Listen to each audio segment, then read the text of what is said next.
자, 우리 말씀 보도록 하겠습니다. 사도행전 6장 말씀이에요. 6장. 사도행전 6장 우리 8절서부터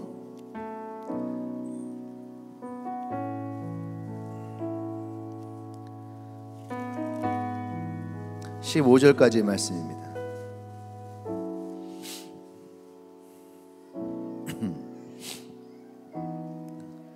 사도행전 6장 8절에서 15절, 제가 한 절 여러분이 한 절 돌아가면서 함께 읽도록 하겠습니다. 스데반이 은혜와 권능이 충만하여 큰 기사와 표적을 민간에 행하니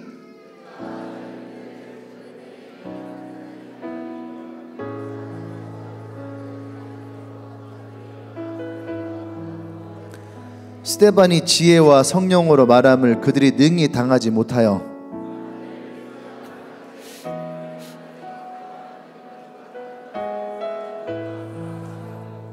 백성과 장로와 서기관들을 충동시켜 와서 잡아가지고 공회에 이르러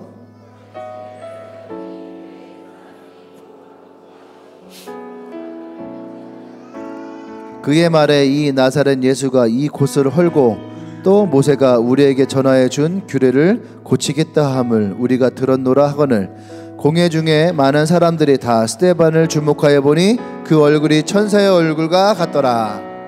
아멘. 말씀 제목 읽어볼까요? 시작. 나를 넘어서는 사람. 네.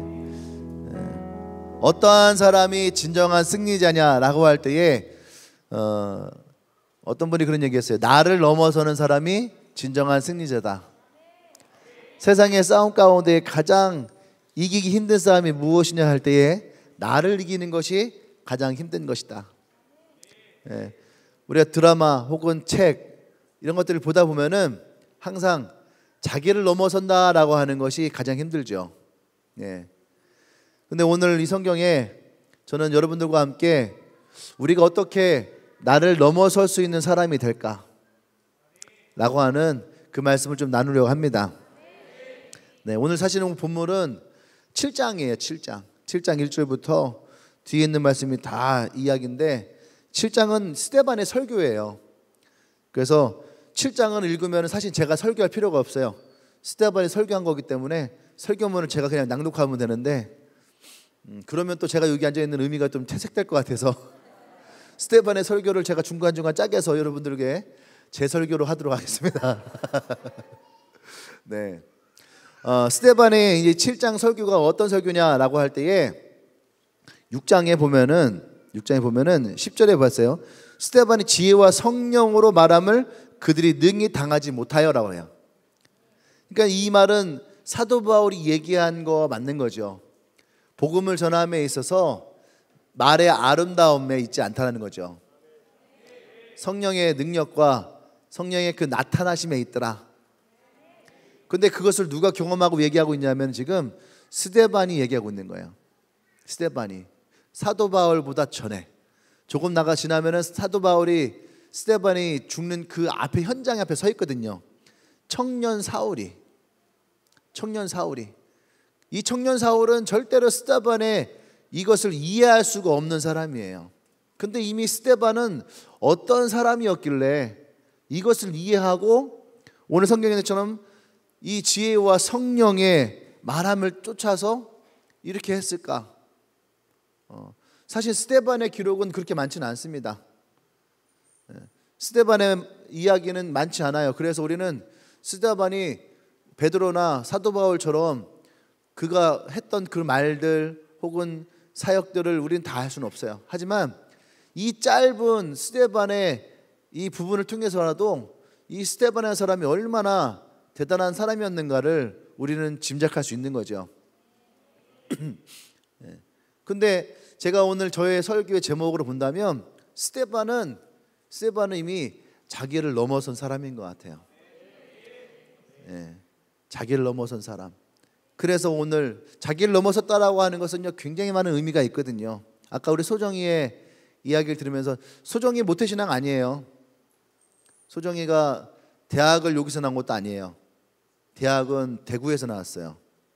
그리고 대학을 졸업하고 대학원을 졸업을 하고 그렇게 하고 대전에 왔어요. 취업하러. 연구소에 취업하러 왔다가 이제 저희 만난 거죠. 화선이의 사촌 동생. 교회를 안 다니고 있는 이공계 계열 석사. 제 문과 아니에요. 아까 말하는 거 보니까 제가 제 문과 같이 생각되는데 문과생 아니에요. 지금 공대 박사학위에 있죠. 그러니까 제가 전에 부목사를 했을 때에 그 교회는 박사님들이 많았어요. 국방과학연구소라든지 국방과학연구소 옛날에 성공시대인가 그런 거 있잖아요. 그래서 국방과학연구소에서 우리나라 최고의 그 미사일 만들어 갖고 옛날 그런 게 있었어요. 그래서 성공 사례, 성공신화구나. 성공 사례들을 이렇게 드라마틱하게 만들었고 하는 거기에 출연하신 박사님들도 몇 분 계시거든요. 거기에 출연하지 않은 박사님도 계세요. 그 박사님들이 개발한 게 얼마 전에 나왔어요. 이게 비밀이었으니까. 근데 그런 박사님들 얘기를 하잖아요.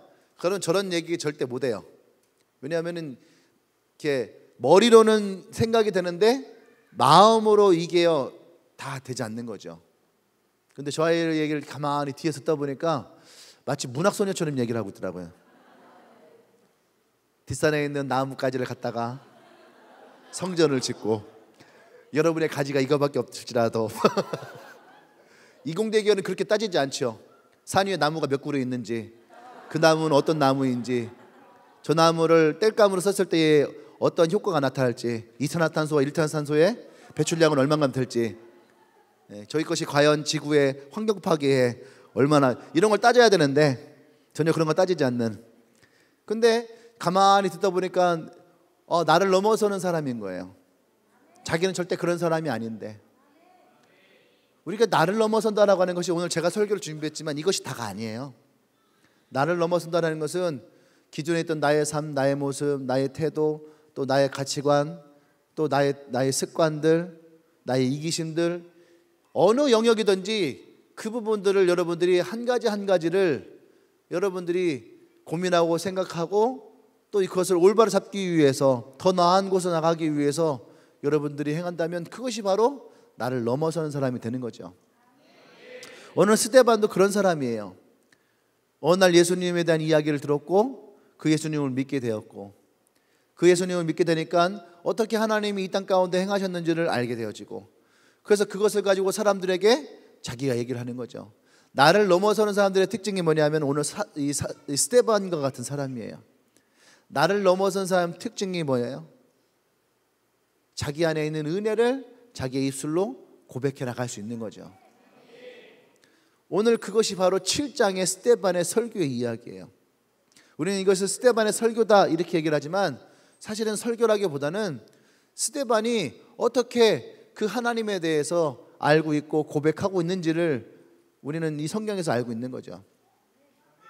세상에서 가장 어려운 것이 나를 넘어서는 것이다 라고 얘기를 합니다. 나의 가치관을 넘어서야 되고 지금까지 내가 살아왔던 나의 삶의 태도들을 대부분 많이 바꿀 수 있어야 되니까. 그래서 내가 죽지 않고는 결코 넘어설 수 없는 것. 그래서 이런 얘기를 우리가 가장 흔히 들은 것 중에 뭐냐 하면 드라마 같은 데 보면은 자녀가 배우자를 데리고 옵니다. 근데 부모님이 마음에 들지 않아요. 그러면은 나오는 대사가 있죠. 무슨 대사예요? 그죠? 내 눈에 흙이 들어가기 전까지는 안 된다. 그렇게 얘기를 하죠. 그러니까 뭐예요? 절대로 너의 생각과 너의 태도가 나를 넘어설 수 없다는 거죠. 근데 어떻게 해요? 내 눈에 흙은 내가 죽어야지만 가능한 거예요. 내가 죽어야지만. 근데 어느 날 자식 이기는 부모 없다라고 하는 옛말을 부모가 깨닫게 됩니다. 그 얘기는 뭐예요? 자식에게 내가 죽는 거예요. 그러고 나서 부릅니다. 네가 하고 싶은 대로 해라. 아니 눈에 흙이 안 들어갔는데 그게 부모가 죽는 거죠. 내가 죽는 거. 내가 죽어야지 보이는 것이 있는 거예요. 내가 죽어야지만 넘어설 수 있는 선이 있고요. 내가 죽어야지만 볼 수 있는 세계가 있고 내가 죽어야지만 하나님의 우리에게 역사하시는 그 은혜를 발견할 수 있는 것이 있는 거죠. 그러니까 우리의 삶은, 우리의 신앙생활은 사실은 나를 넘어서는 삶, 다시 말로 하면 내가 죽어지는 삶. 그러니까 사도 바울이 갈라디아서 2장 20절에서 이 말씀을 한 거예요. 사실은 내가 그리스도와 함께 십자가에 못 박혀 죽었나니 이제는 내가 산 것이 아니요. 이 고백을 하는 순간 사도 바울은 넘어선 거예요. 야, 지금까지 내가 살기 위해서 내가 몸부림치고 내가 다 했는데 그것이 아니더라. 그러니까 부모들도 자식 한번 이겨보려고 별거 다 했는데 결국은 어떻게 해요? 이기지 못하더라. 근데 오늘 스데반은 우리에게 이러한 고백은 하진 않아요. 근데 스데반은 이런 삶을 살아온 거죠. 할렐루야. 우리의 신앙의 어른들을 보면은요, 그분들이 신앙생활을 어떻게 다 했는지는 우리는 알 수는 없어요. 하지만 진짜 힘들고 어려움 앞에서 그분들이 하나님 앞에 나가는 것을 보면 우리는 알 수 있는 거예요. 힘들고 어려울 때에 젊은이들은 혈기를 가지고 막 분을 내고 불평을 하고 원망을 하고 나라와 세대를 향해서 몸부림치잖아요. 근데 어른들은요, 그런 때에 어떻게 합니까? 하나님께 무릎을 꿇고 기도를 해요. 나라가 힘들어지고 어려질 때에 오히려 더 무릎을 꿇고 기도하고 하나님께 나아가요. 할렐루야. 그것이 신앙의 나를 넘어선 삶의 모습이죠. 아멘. 오늘 그래서 난 여러분들과 함께 우리의 삶에 이 넘어선다라고 하는 것이 어떠한 것인지, 우리가 어떻게 그것을 넘어설 수 있는지를 함께 좀 말씀을 나누기를 원합니다. 제가 미리 얘기하지만 넘어서는 것은 오늘 제 설교에 있는 이야기가 다가 아니라는 거예요.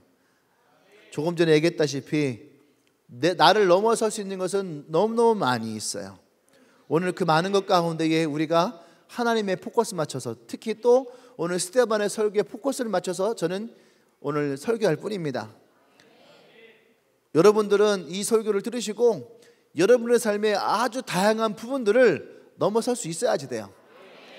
예배 문턱의 선을 넘지 못했던 분들이 예배에 그 발을 뛰어넘어서 문턱을 넘어 들어오는 것처럼, 지금 온라인 예배를 드리면서 온라인에서 갈등하는 분들이 있어요. 아, 나도 한번 현장으로 나가볼까? 나도 한번 이제 교회를 나가볼까? 오히려 이 코로나 시대에 설교와 예배가 오픈되어지면서 오히려 많은 사람들에게 도전을 줄 수 있는 기회가 되기도 합니다.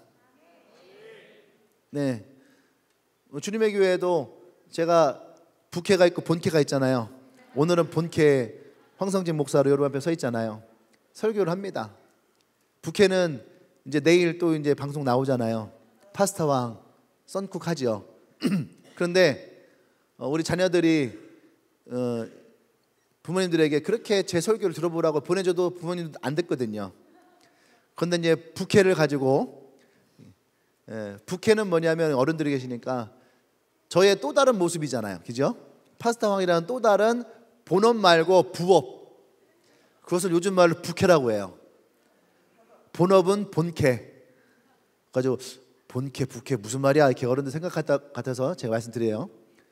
근데 제 파스타왕의 영상을 이렇게 요리하면서 얘기하는 거 있잖아요.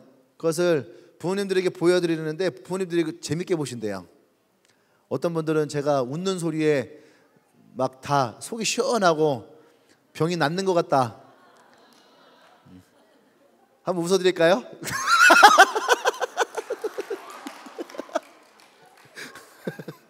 네, 이런 웃음 영상에서 많이 나옵니다. 근데 그 영상을 보시면서 또 그냥 웃기도 하시고 은혜도 받으시고 그러면서 또 설교도 한번 들어볼까 하고 설교 들으신대요. 또 젊은 친구들도 우리 목사님 방송에 와서 보내드리다 보니까 구독을 해놓고 알람이 뜨잖아요. 그러면 수요일 날 7시 반에 예배한다고 영상이 뜨더래요. 그러니까 그거 그냥 보더래요. 그때 주일날 설교도 듣더래요. 이런 것들이 있더라고요.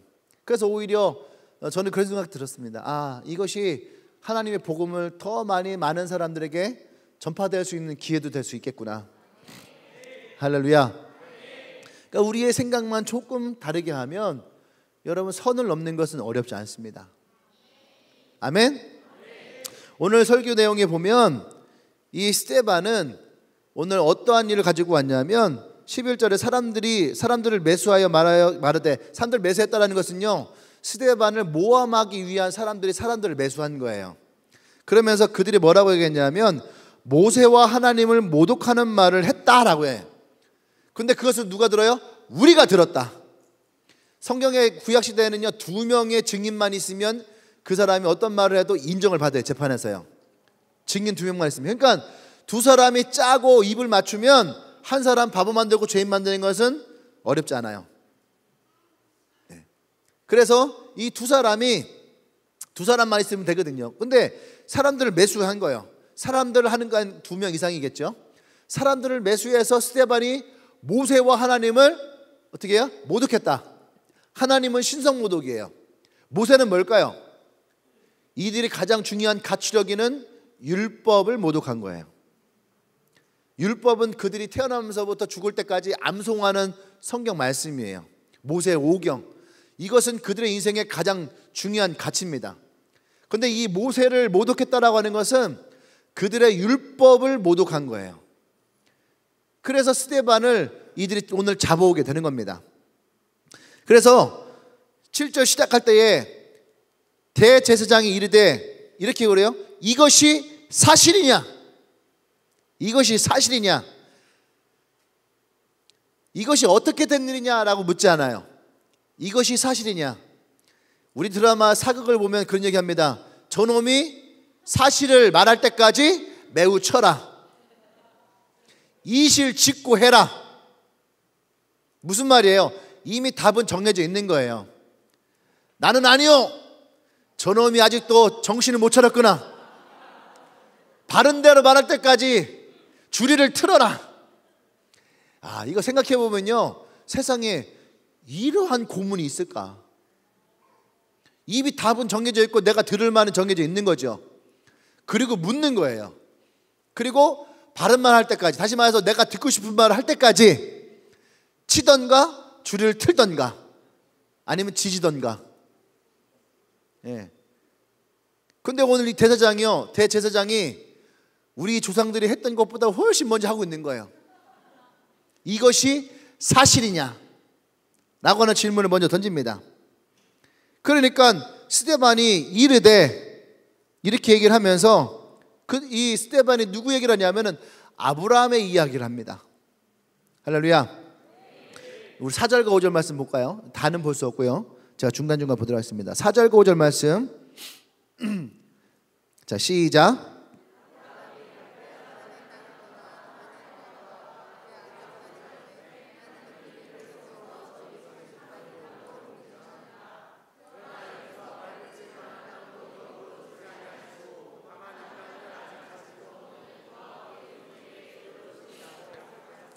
아멘. 아멘. 제가 얘기했죠. 스데반은 나를 넘어선 사람이었다. 그렇게 제가 얘기를 했죠. 그러면 스데반이 왜 오늘 이 부분을 가지고 설교를 시작을 했을까요?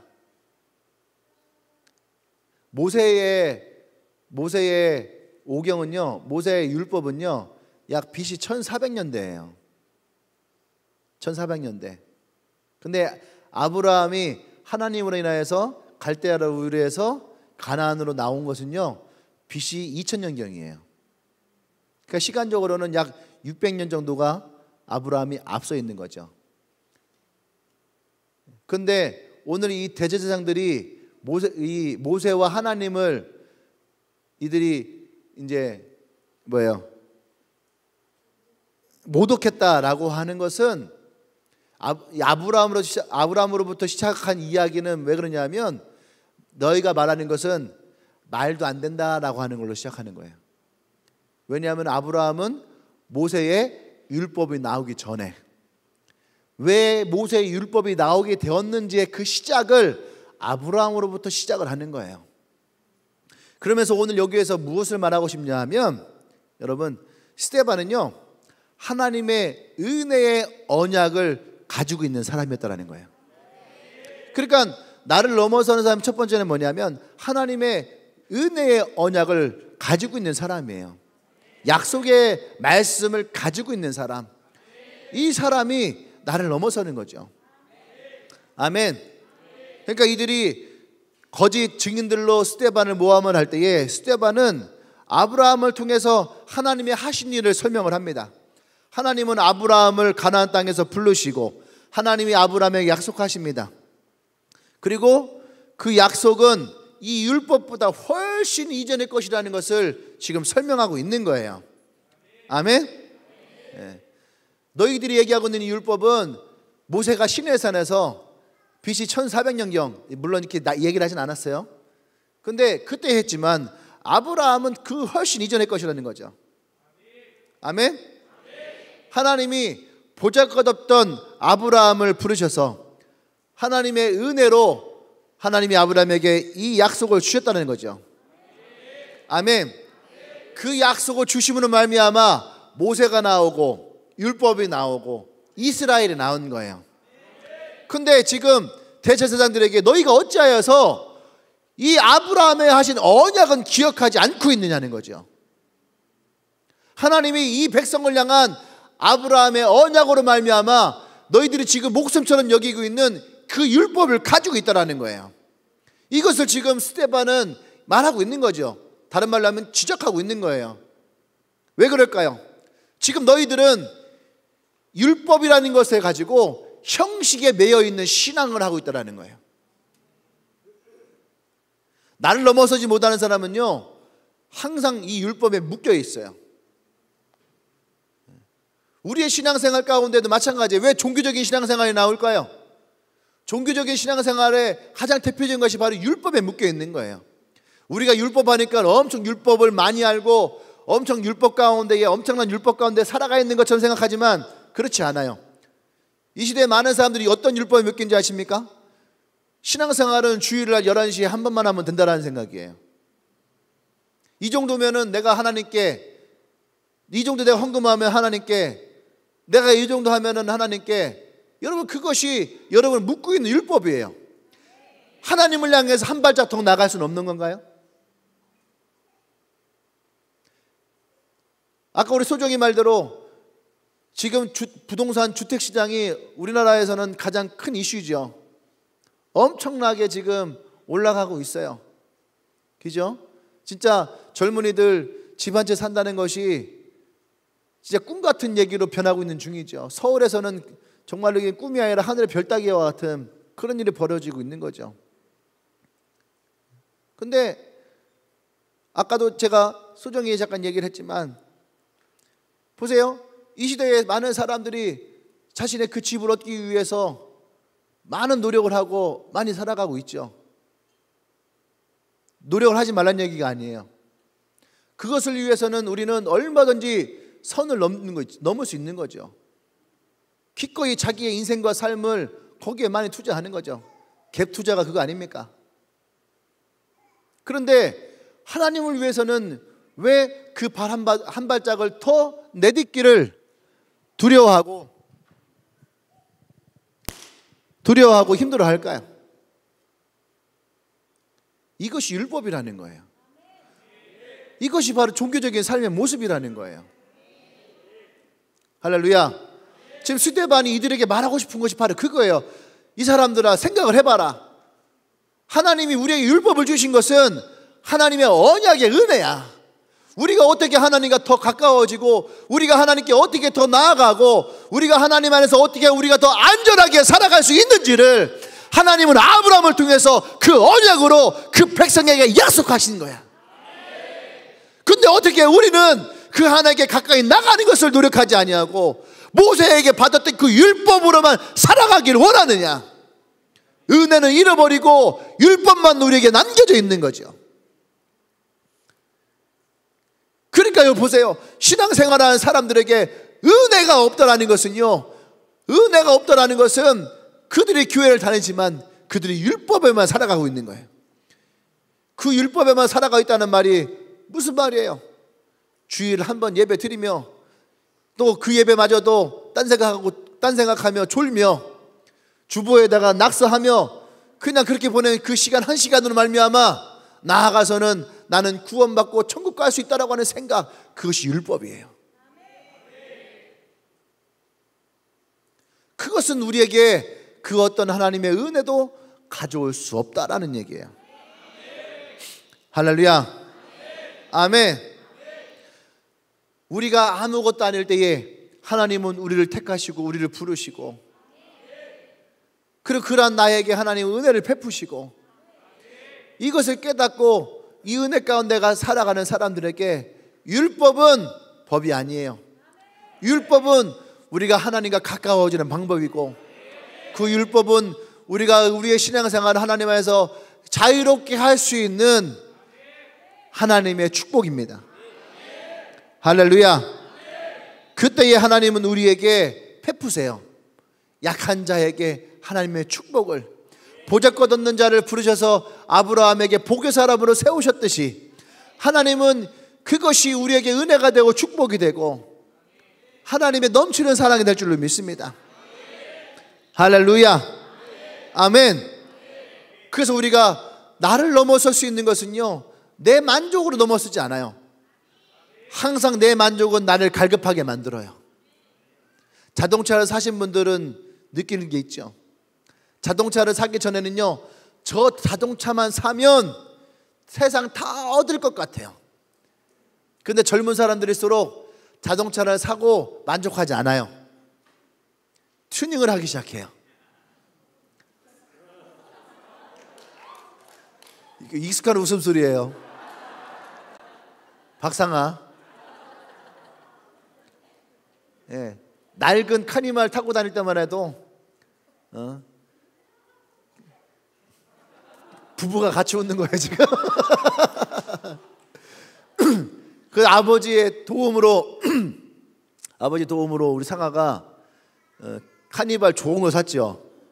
카니발 좋은 거 샀는데 이게 한 주 한 주 볼 때마다 차가 변하고 있어요. 튜닝이 되어지고 있어요. 그건 이해가 됩니다. 근데 얼마 전에 우리 누구야, 은찬이가 차를 샀어요. 어느 날 와서 차를 살려고 한다고 하더라고요. 그래, 뭐 아반떼를 산다고 하더라고, 중고를 산다고 하더라고. 그래, 뭐 새 거 사는 것보다 그래도 총 운전하니까 그 중고 사고 많이 받고, 그리고선 나중에 잘 하게 되면 새 차 사면 되지. 그래, 그랬어요. 그래서 중고 샀어요. 그래서 제가 궁금했어요. 야, 은찬이 차 잘 타고 다니냐? 사고 안 나냐?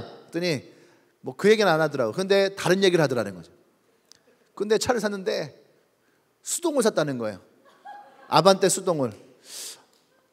아반떼 수동을 왜 샀을까? 요즘 수동 타는 친구가 있을까? 수동을 샀대요. 그래, 참 특이하네. 근데 또 다른 이야기가 나오는 거예요. 근데 목사님, 수동을 샀는데 옵션이 없는 거 샀어요. 왜 옵션 없는 거 샀을까? 그랬더니 요즘 은찬이가 시간만 나면 옵션을 갖다 붙여요. 오디오를 갈고 뭐를 사다가 붙이고 뭐를 사다 붙이고 뭘 사다 붙이고. 그거 제가 얘기했어요. 가만히 듣다 보니까, 야, 차상값 나오겠는걸? 그렇지 않아도 그 차상값 나오는 것 같아요. 그러면 아예 차를 살 때 옵션이 있는 걸 사지. 그러게 말이에요. 그러면서 보니까 상아랑 은찬이가 상당히 가까워진 것 같아요.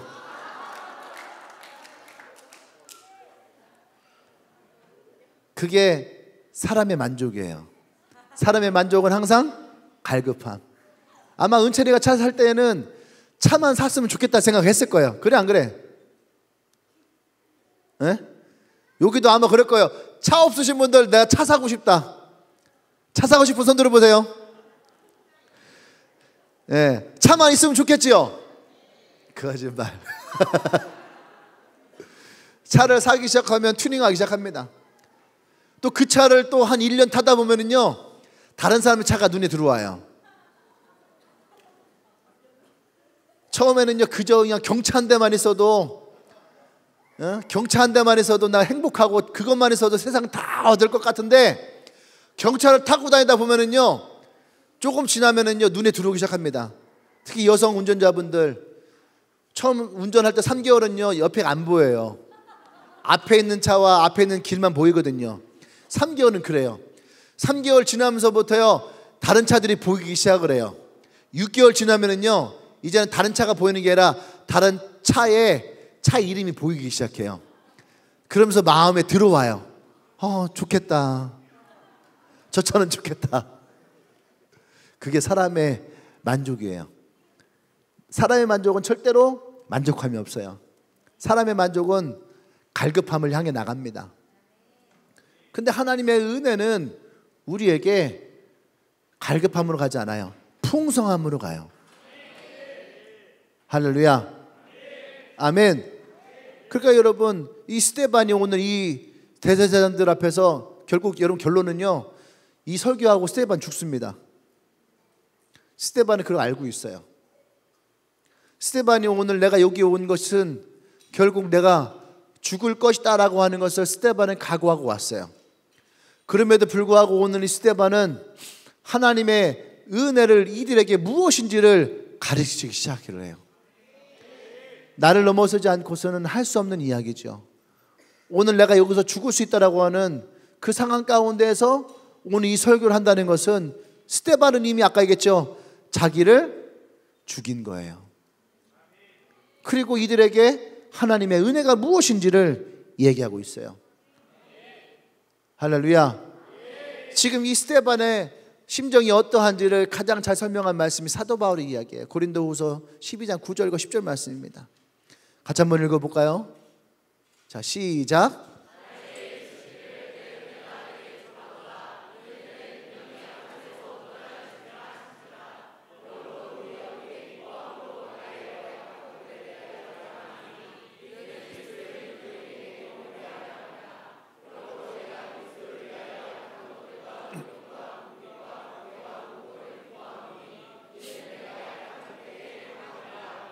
아멘.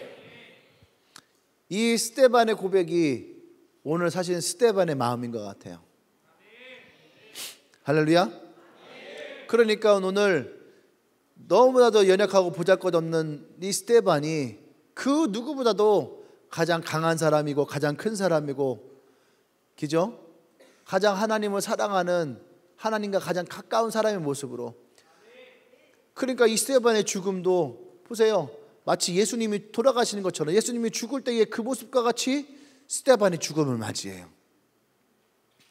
이 고백 가운데에 스데반을 말하고 싶은 그거에서 하나님의 은혜를 너희가 쳐버리면 너희가 강하다나 너희들은 약하게 될 것이고, 하나님의 은혜가 이 민족 가운데 있으면 우리가 지금 이 나라를 빼앗겼으나 이 나라는 하나님이 지키시고 이 나라를 하나님 강하게 하실 것이다. 할렐루야. 그것이 바로 아브라함으로부터 시작되어진 거죠.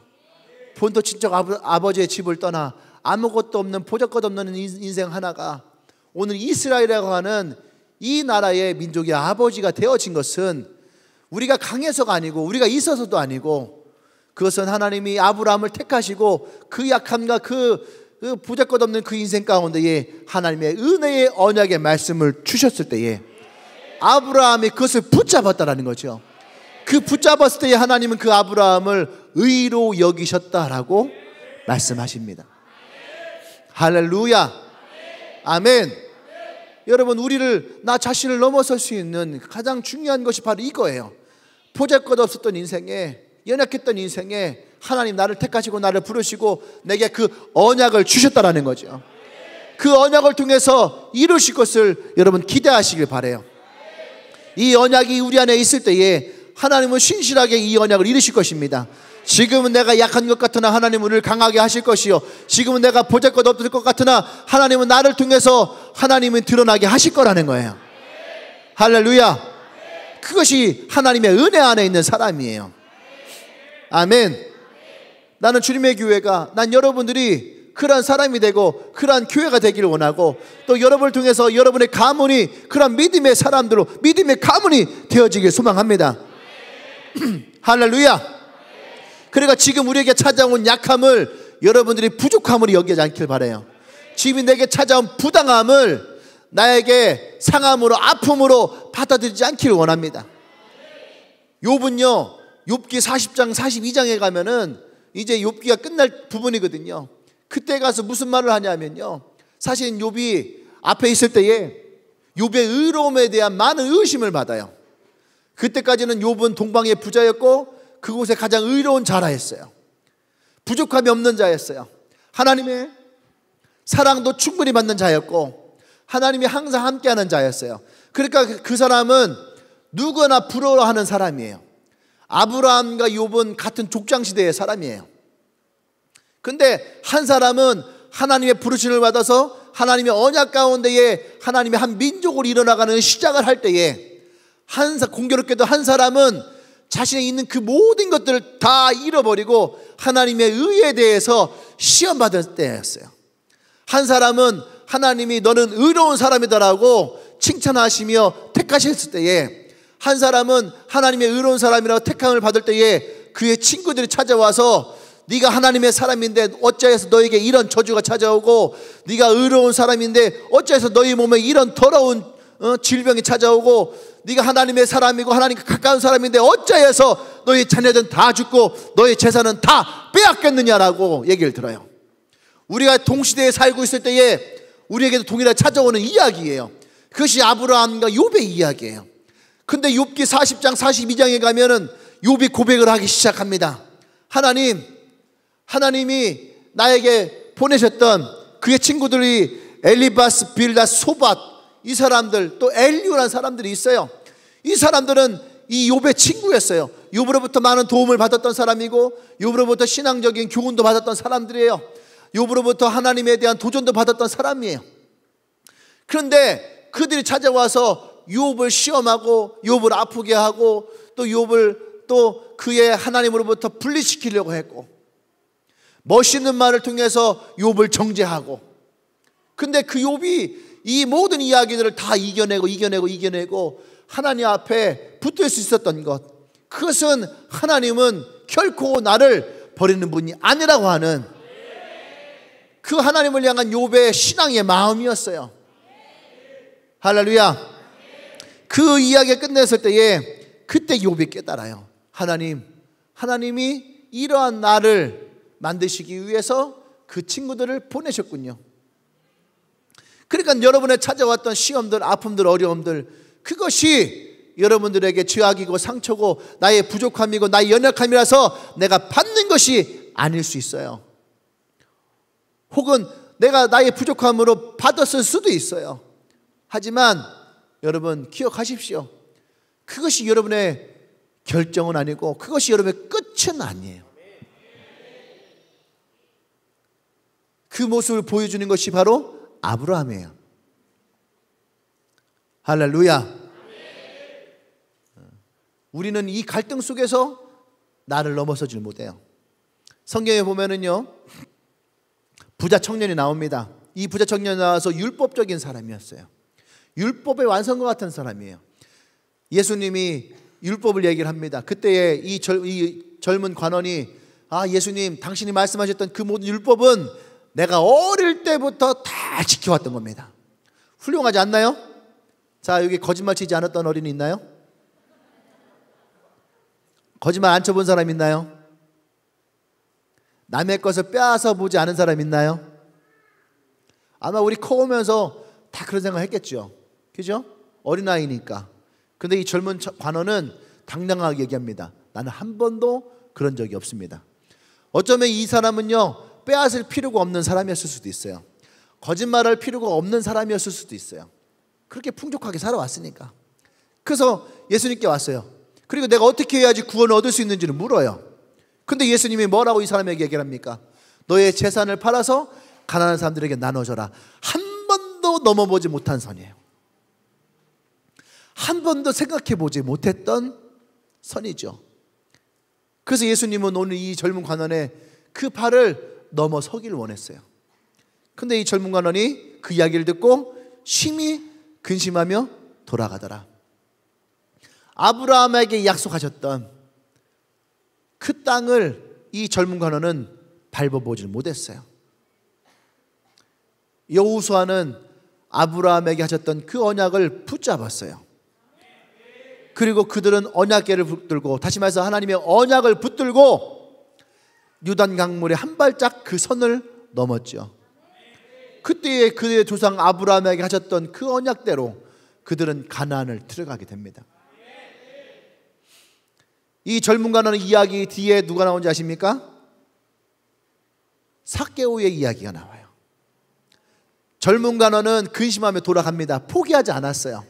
삭개오는 그들의 민족으로부터 버림받은 사람이었어요. 근데 예수님이 이 삭개오를 만나요. 삭개오는 예수님을 만나자마자 자신의 재산의 절반을 떼어서 가난한 사람들에게 나눠주고, 자기가 잘못 세금을 거둔 사람이 있으면 4배로 갚고, 할렐루야, 자신의 있는 모든 재산을 털어서 오늘 예수님을 만난 그 은혜와 기쁨을 나누고 있더라는 거죠. 그런데 예수님은 이 삭개오에게 뭐라 말씀하지 아십니까? 잘했다, 그렇게 말씀하지 않아요. 넌 축복된 사람이다, 그 말하지 않아요. 뭐라고 합니까? 너도 아브라함의 후손이다. 할렐루야. 아니, 아브라함의 후손이 뭐라고? 그런데 이 삭개오는 그 은혜 하나를 받기 위해서 자신이 인생 동안 자신 인생은 다 바쳐서 모았던 자신의 전 재산을 다 내어놓았다는 얘기예요. 할렐루야. 아브라함의 후손이라는 그 말 한마디, 아브라함의 그 유업을 이룰 자라고 하는 그 말 한마디를 인하여서 너무 대도되지 않습니까? 오랜 시간 동안 모태신앙으로 살아온 사람들은 그 한 발짝 율법의 선을 넘지 못하는 사람이 너무나 많이 있어요. 자신의 기도의 삶을 깨트려 보지도 못하고, 예배의 삶도 깨트려 보지도 못하고, 그렇게 어릴 때부터 헌금에 대한 부정적인 시야가 가지면서도 한 번도 자신의 인생의 물질을 깨트려 보지 못하고, 그렇게 하나님에 대한 역사와 하나님에 대한 간증을 들으면서도 자신의 삶이 하나님의 역사심을 깨트려 보지 못하고 살아가는 사람들이 너무너무 많이 있어요. 근데 오늘 그 인생 가운데 한 번도 하나님을 알지 못하다가 오늘 예수님을 만나고 그 예수님 만난 사람의 인생에 깨어지는 모습은 저는 수도 없이 많이 만났어요. 그래서 예수님 말씀하시는 거예요. 처음 된 자가 나중되고 나중된 자가 처음 되는 것이다. 그것은요, 무조건 처음 된 자가 나중되고 무조건 나중된 자가 처음 되는 것이 아니에요. 하나님을 사랑하고 그 은혜를 사모하는 자들, 그 은혜를 사모하는 자들, 오늘 이 스테반을 얘기하면은 하나님의 그 은혜의 언약, 오늘 하나님의 그 은혜의 말씀을 듣고 그 말씀을 언약으로 붙드는 사람. 삭개오야, 내가 오늘 너의 집에 있어야 되겠다, 너도 아브라함의 후손이다 라고 할 때에 그 삭개오가 하나님의 그 아브라함의 후손이라고 하는 그 말씀을 붙잡는 것처럼 오늘 우리에게 그 언약 하나를 붙들고 살아갈 수 있는 마음이 있길 원해요. 오늘 예배당에 있으면서도 여러분 마음 가운데 그 은혜가 닿지 않는다면 여러분 그것은 불쌍한 거예요. 오랜 시간 동안 교회를 다니면서도 그 은혜가 여러분 가운데 두드리지 않는다면 그건 불쌍한 거예요. 시간 낭비예요. 에너지 낭비예요. 젊음의 낭비예요. 근데 오늘 여러분들이 그 은혜를 붙잡을 수 있다면, 이 언약을 붙잡을 수 있다면 여러분들은 여러분들의 인생에 또 하나의 선을 넘는 기회가 되고, 할렐루야, 이 선을 넘는 자들에게 그 다음이 나와요. 아브라함의 언약을 붙들지 않는 사람들에게 모세의 율법은 오지 않습니다.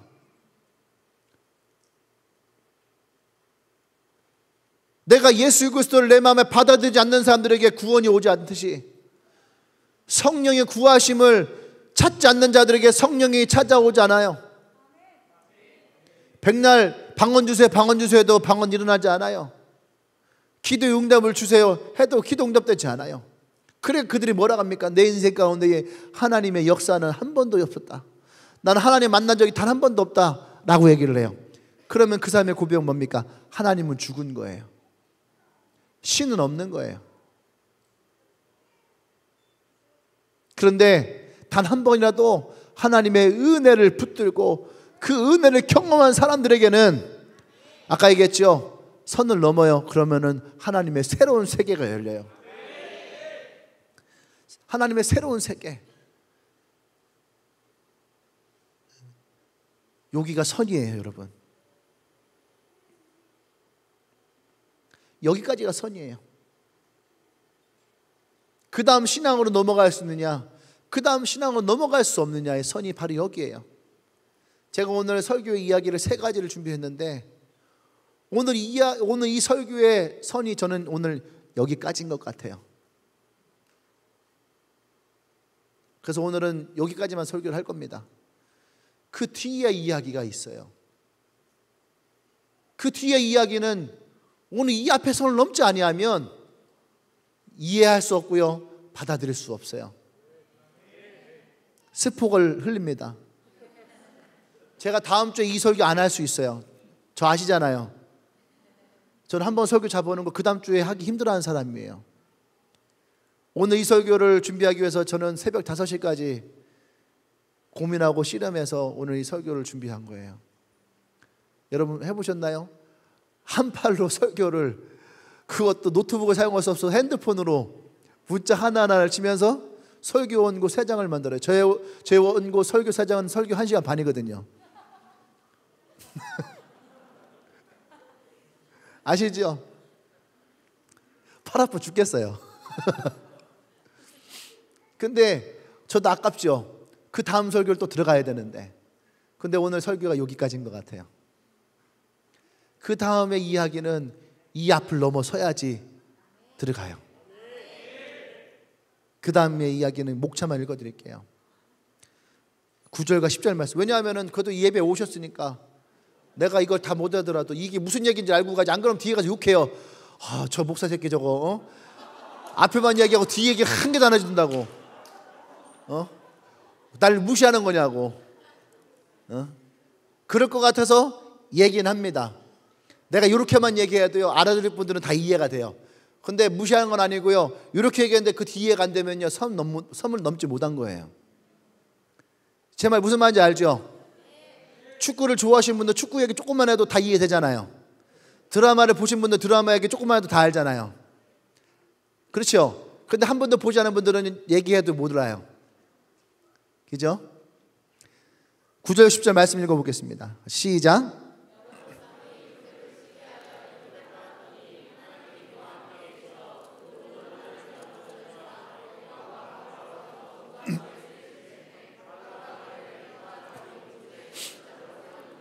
아멘.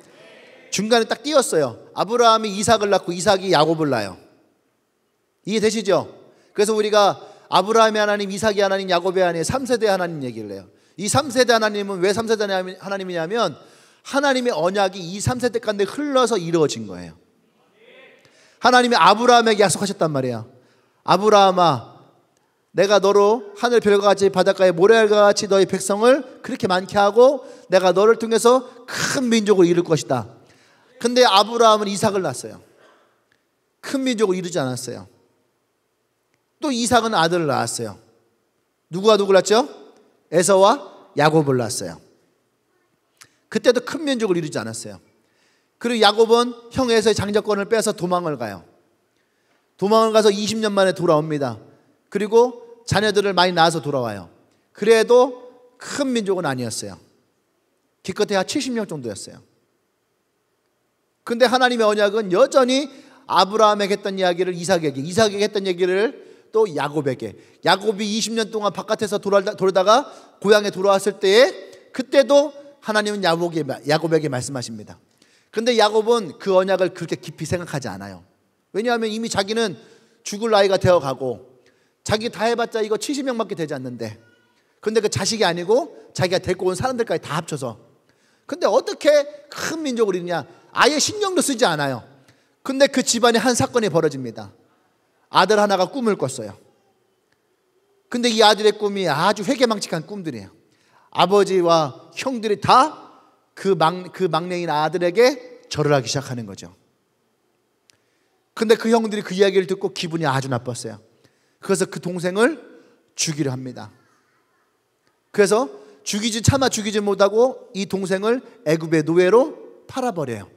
그리고 이야기는 거기서 일단락돼요. 그리고 이제 이 요셉의 야곱의 가족의 이야기는 접어집니다. 그리고 성경은 요셉이라는 사람의 이야기로 전환이 돼요. 할렐루야. 9절과 10절이 바로 그 이야기예요. 요셉이라는 사람이 갑자기 뚝 떨어져서 나가는데 요셉은 장자도 아니에요.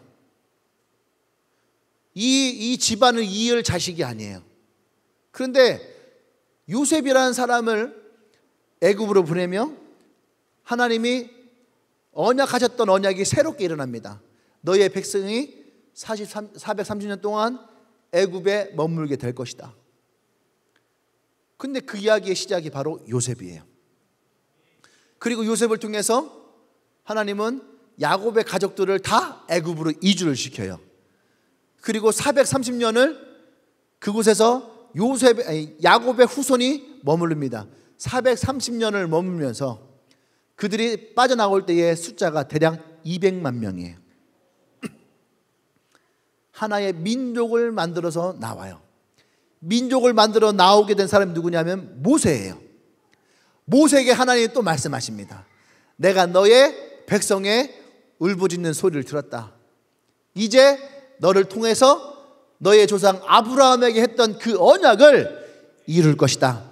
내가 너희 조상들에게 주리란 그 땅을 이제 너에게 주게 될 것이다. 할렐루야. 기간이 430년이었어요. 제가 무슨 말 하려고 하냐면, 왜 이야기하냐면, 하나님의 섭리를 이해하지 않으면, 여러분의 인생은 상처와 아픔, 고통 순간이에요.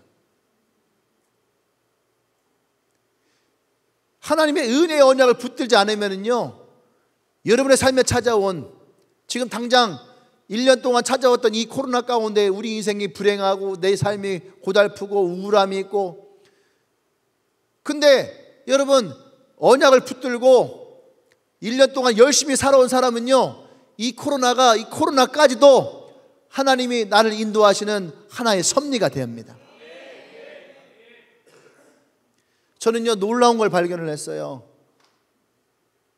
얘기를 하면서도 엄청 놀라운 걸 발견했는데, 그게 뭐냐 하면, 예전에요, 우리 교회에서 오픈셀 좀 하자. 우리 G12 리더들 모아놓고, 야, 우리 오픈셀 좀 하자. 야, 승환아, 너 오픈셀 좀 해봐. 야, 진실아, 은진아, 오픈셀 좀 해봐.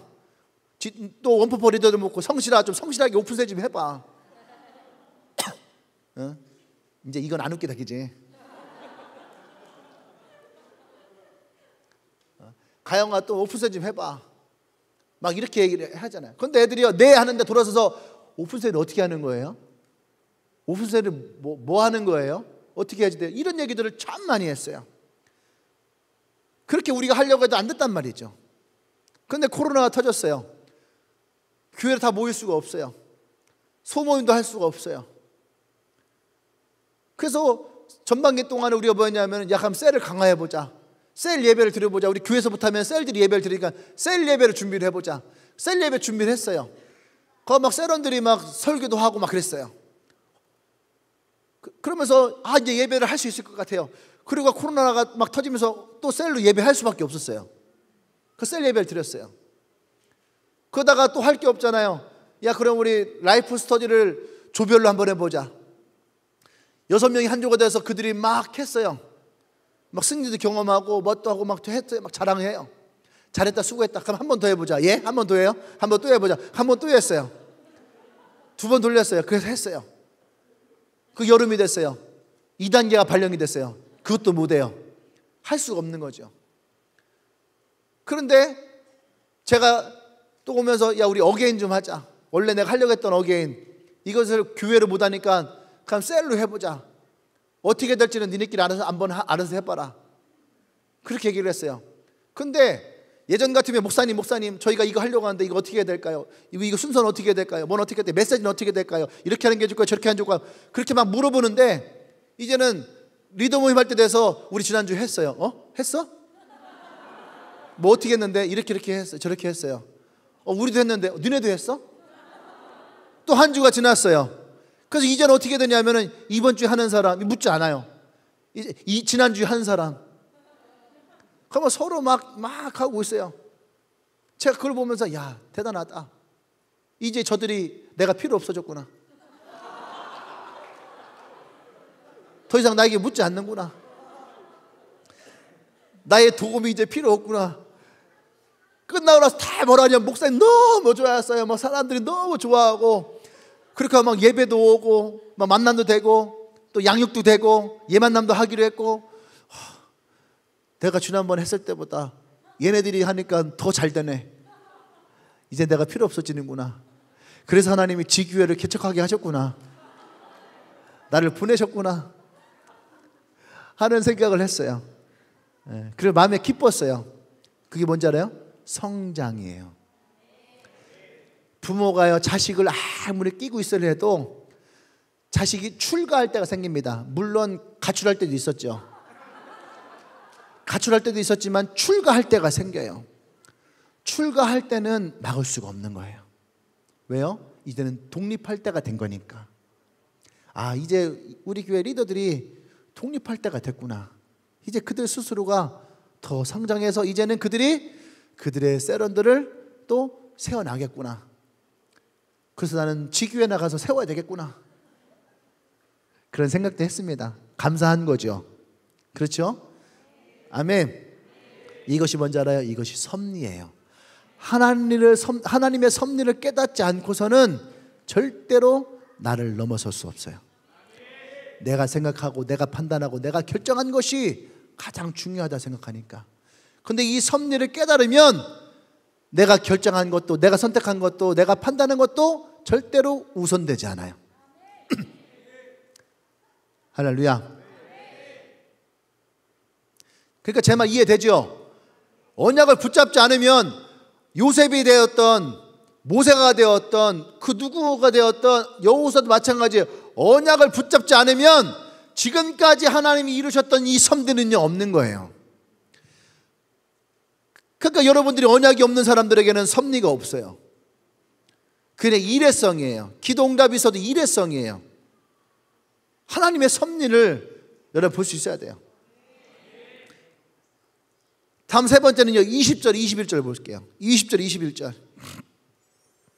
지금 제가 지난밤에 뭐 했는지를 지금 막 내가 이러려고 내가 이렇게 밤을 샜을까 하는 생각을 하면서도 20절, 21절. 자, 시작. 그때에 모세가 났는데 하나님 보시기에 아름다운지라.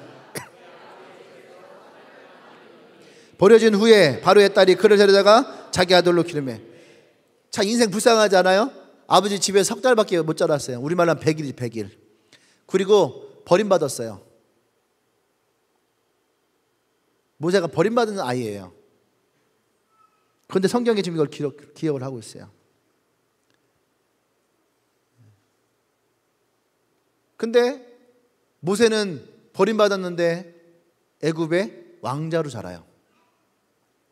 왕자로 자라서 이 모세를 통해서 하나님은 출애굽을 시켜요.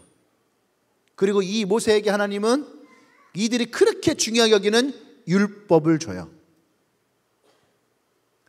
그게 무슨 말이냐면은 세 번째예요. 하나님의 역사를 이해하지 않으면 나를 넘어설 수 없어요. 여기서 말하는 역사는 히스토리일 수도 있어요. 히스토리. 하나님의 역사는 우리말로 하면은 역사인데, 이 역사는요, 저는 그렇게 생각해요. 히스토리, 이야기. 왜 내가 오늘 이곳에 이렇게 있는가? 이 스토리를 이해하지 않으면 나를 넘어설 수 없어요. 이 스토리를 이해한 사람에게 뭐가 있냐면요, 하나님의 역사하심, 다른 말로 하나님의 임재하심이에요. 하나님이 나와 함께 하심, 성령의 역사하심. 그것이 나타나심이에요. 나타나심. 고급진 말로 하면은 현현. 하나님이 내 삶 가운데에 나타나신 거예요. 이걸 다른 말로 하면 뭔지 알아요? 하나님과 동행이에요. 모세의 삶이 바로 그 하나님과의 동행이에요. 성경에서 하나님이 아브라함에게 동행하셨잖아요. 그게 언약이었다면 모세의 동행은 역사하심이에요. 이루심이에요. 이루심. 그러니까 우리가 예수 그리스도를 내 마음에 받아들이지 않으면 하나님의 그 내 삶 가운데에 섭리를 우리는 알 수 없어요. 근데 이 예수를 영접하고 하나님의 섭리를 우리가 받아들이기 시작하면 그 다음에 뭐냐면은 하나님의 역사심, 하나님의 인도하심, 하나님의 동행하심, 성령의 이끄심이 우리 가운데 있다는 얘기예요. 할렐루야. 아멘. 우리가 여기까지 가야지 돼요. 아멘. 그런데 이 과정을 가는 속에 우리는 수없이 나를 넘어서게 되어 있어요. 아멘. 욥이라 하는 사람은 편안함에서의 유혹을 넘어서야 됐고, 모세라 하는 사람은 왕자라고 하는 권력과 명예 앞에서 한 발짝 넘어서야 됐고, 또 80의 노인이 돼서 자신의 약함과 나이 듦을 넘어서야 됐어요. 그리했어야지 이 언약이 일어나는 거거든요. 여호수아라는 사람은 너무 위대한 자기의 리더가 있었어요. 보세요. 위대한 리더 밑에서는요, 위대한 리더가 나오는 것이 쉽지 않아요. 그렇게 비교를 당하거든요. 근데 여호수아와 모세를 사람들은 비교하지 않아요. 왜냐하면 여호수아는 여호수아대로 하나님의 역사하심이 있었다면 모세는 모세대로 또 하나님의 역사하심이 있었던 거예요. 비교의 대상이 되지 않고 하나님의 역사하심의 대상이 되어지는 거예요. 할렐루야. 아멘. 이것이 수없이 그 중간중간 하나님을 넘어서는 사람들의 모습이 있어야지만이 이 단계까지 올 수 있는 거예요. 예수님의 제자들을 보십시오. 예수님의 제자들도 오늘 이곳에 본다면 그들은 수없이 많은 하나님의 은혜를 경험을 했어요. 근데 그들은 단순한 은혜 가운데에 그들이 삶을 넘어서진 않았어요. 베드로가 그물을 던졌고, 마태가 세리의 인생을 버리고, 유다가 열심당원의 자리를 내어놓고 예수님을 따랐지만 그들은 선을 넘은 사람은 아니었어요. 그저 예수님이 좋았고 예수님이 하는 것이 너무나도 신기했단 말이에요. 근데 그들이 십자가에 죽으시고 부활하신 예수님을 만났을 때에, 그때야 처음으로 예수님의 그 십자가의 은혜로 말미암아 그 선을 넘을 수 있었어요. 그게 십자가의 은혜예요. 나를 위해서 십자가에 죽으시고 그 모든 고난과 비박과 피 흘리심을 당하면서까지 나를 구원하신 그 예수님의 은혜와 사랑이 내 안에 십자가의 언약으로 찾아올 때에, 그때 우리는 처음으로 나를 넘어서요. 이곳에 많은 사람들이 그 은혜가 있잖아요. 나를 찾아오셨던 예수님, 그 십자가의 예수님, 내가 뭐라고 나의 죄를 위해서, 나의 연약함을 위해서, 바보 같은 나를 위해서, 손가락질 당했던 나를 위해서, 세상에 아무것도 아니라고 생각했던 나의 인생에 그 예수님이 찾아오셔서, 성진아, 너 그런 사람 아니야. 성진아, 네 잘못이 아니야. 성진아, 그때는 네가 그럴 수밖에 없었어.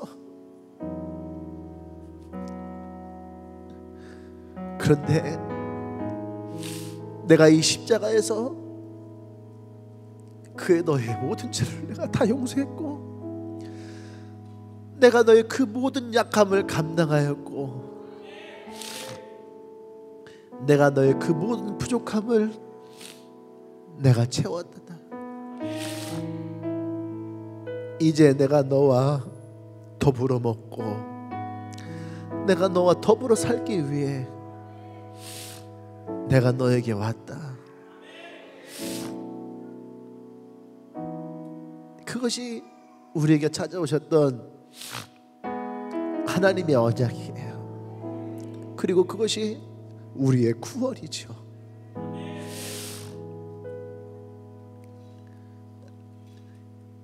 이 언약과 이 구원의 감격을 경험한 여러분,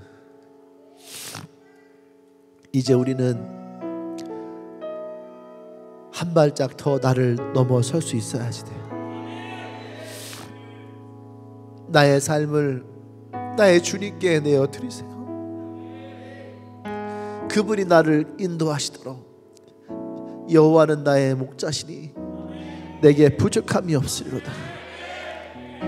성경에 써있는 너무나도 멋있는 말로 여러분의 집에 붙여놓지 마시고, 이 말씀이 여러분의 삶에 하나님이 나를 인도하시는 진정한 목자로서 그 하나님의 섭리가 우리의 삶 가운데 있어서 내가 사망의 골짜기를 다닐지라도 나를 찾아왔던 수많은 상처들, 수많은 아픔들, 수없이 나를 찾아왔던 고난의 시간들, 내가 더 이상 이것 때문에 두려워하지 않는 것은 주께서 나와 함께 하십니다. 오늘도 그 하나님이 나의 지팡이와 막대기가 되어주셔서 나를 안위하시고 나를 지키시고 나를 보호하시리니, 그 하나님이 영원토록 나와 나의 집에 함께 하시리로다. 그 하나님의 역사하심이 오늘 나와 여러분들에게 있기를 원합니다. 이 하나님을 오늘 우리의 삶에, 여러분의 인생 가운데에 초청하신다면, 하나님은 여러분들을 가장 축복의 삶으로, 가장 성공하는 삶으로,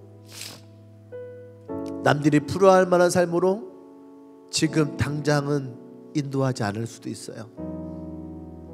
하지만 더 이상 여러분들이 그것 때문에 두려워하진 않을 것입니다. 여러분들이 그것 때문에 더 이상 초조하지는 않을 거예요. 여러분들이 그것 때문에 더 이상 여러분들이 죽고 싶은 그런 심정의 마음으로 살아가지 않을 거예요. 이 언약이 우리 가운데 들어오기 시작하면 우리의 마음 안에 자그마한 소망의 꽃이 피기 시작할 겁니다.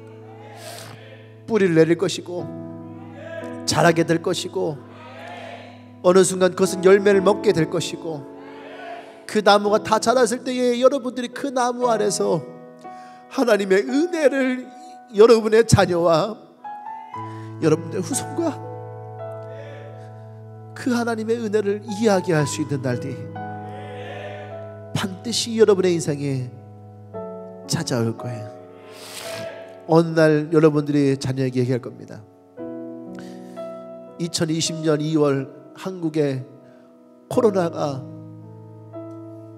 시작이 되어졌고 넘쳐나기 시작했고, 그때 교회가 문을 닫았어야 됐고, 우리는 모일 수가 없었고, 우리가 마음껏 하나님을 크게 찬양할 수도 없었고, 우리가 큰 소리를 기도할 수도 없었고, 캠퍼스에 나가서 복음을 전할 수도 없었고, 우리가 모여서 웃으며 식탁을 맞이할 수도 없었던 그때가 있었단다. 하지만 그때의 하나님은 우리를 인도하셨고 우리를 역사하셨고, 나와 나의 가정과 나의 교회 가운데에 하나님이 어떻게 인도하셨는지를 우리가 이야기할 날이 반드시 우리에게 찾아올 거예요. 오늘 이 교회는 이 시대를 한 발짝 넘어설 수 있어야 됩니다. 나와 여러분들은 우리의 삶에 지금 한 발짝 더 넘어설 수 있어야 됩니다. 그리고 하나님이 우리에게 주신 이 섭리를 우리는 이해하고 받아들일 수 있어야 되고, 그래서 이 삶 가운데 역사하시는 그 하나님, 그 예수 그리스도의 은혜가 우리 가운데에 더 풍성하게 거할 수 있어야 돼요. 할렐루야, 할렐루야. 우리가 함께 기도하십시다. 오늘 나의 삶 가운데에 내가 알지 못하였던 나의 율법이 나를 붙들고 있는 것들이 있습니까? 오늘 우리가 그것을 하나님 앞에 먼저 회개하며 나가십시다. 교회에 대해서, 하나님에 대해서, 성도에 대해서 우리가 율법의 잣대를 가지고 재왔던 것들, 바라봤던 것들, 관망했던 것들, 우리의 마음 가운데 그러한 모습들이 있었다면 오늘 우리가 회개하십시다. 우리는 관망하는 자도 아니요, 율법의 잣대를 태는 자도 아니요, 우리가 율법에 매여 있는 자도 아니요, 우리는 하나님의 은혜 가운데에 은혜의 언약을 붙드는 자인 것을 기억하세요. 하나님, 우리가 이 시대를 향해서, 교회를 향해서, 하나님을 향해서, 세상을 향해서 우리가 가졌던 우리의 율법적인 마음들, 종교적인 신앙의 모습들, 하나님 이 시간 우리가 회개하며 나가기를 원합니다. 성령이 인도하여 주시옵소서. 나의 지혜와 나의 말이 아니 성령의 지혜와 성령의 말로 오늘 나의 심령을 내어놓고 하나님 앞에 회개하기를 원합니다. 우리 주여 보는 주 기도합니다. 주여,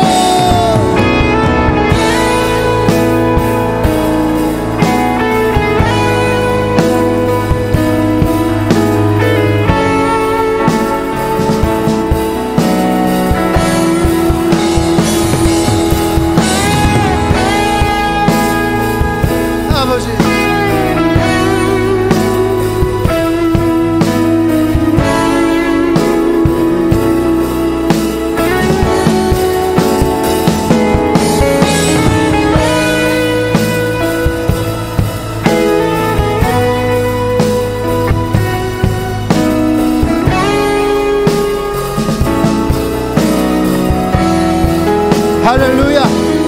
우리 두 손을 높여도 기도할 때에 우리 자리에서 좀 일어날까요?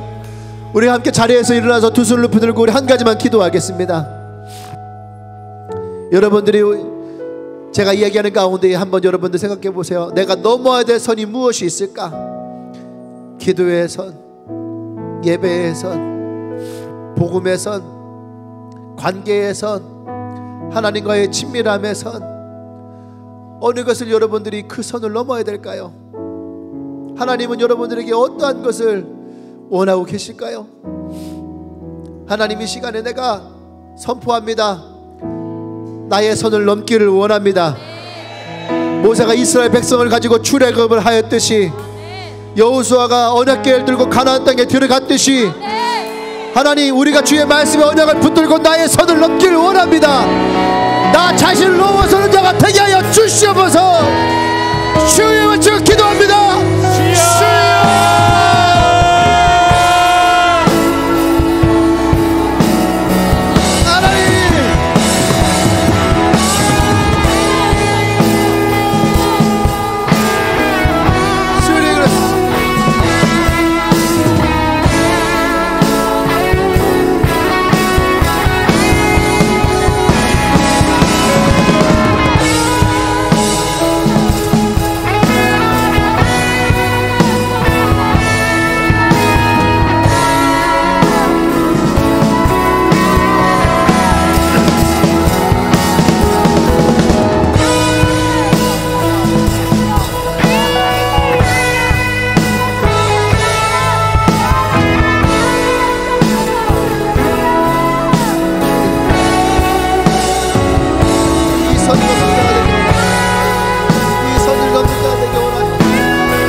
넘어서게 하십시오. 다윗이 골리앗을 넘어섰듯이 넘어서게 하십시오. 베드로가 깊은 곳을 넘어섰듯이 넘어서게 하십시오.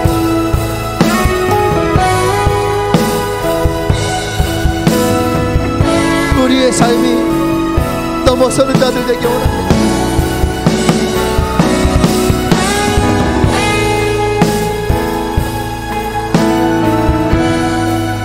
할렐루야. 사랑의 주님, 하나님의 언약의 그 은혜의 언약들이 오늘 우리 안에 있음을 고백합니다. 예수님의 그 십자가의 은혜의 언약이 오늘 우리 안에 있음을 고백합니다. 하나님, 우리가 이제 더 넘어선 길을 원합니다. 하나님의 그 섭리 가운데 들어가기를 원합니다. 하나님의 역사하심 가운데 들어가기를 원합니다. 하나님의 그 인도하심 가운데 있기를 원합니다. 다윗의 고백과 같이 나와 나의 집과 나의 교회가 나의 민족이 영원토록 하나님과 함께 동행하며 거하기를 원합니다. 하나님 역사하여 주시옵소서. 이제는 우리 주 예수 그리스도의 구속의 은혜와 하나님의 크신 사랑과 성령의 역사하심이 오늘 주님 앞에 그 은혜의 언약을 붙들며 그 선을 넘어서기를 고백하며 선포하며 주님께 나아가는 주님에게 모든 성도들 위해 지금부터 영원토록 함께 하시기를 간절히 축원하옵나이다. 아멘. 아멘.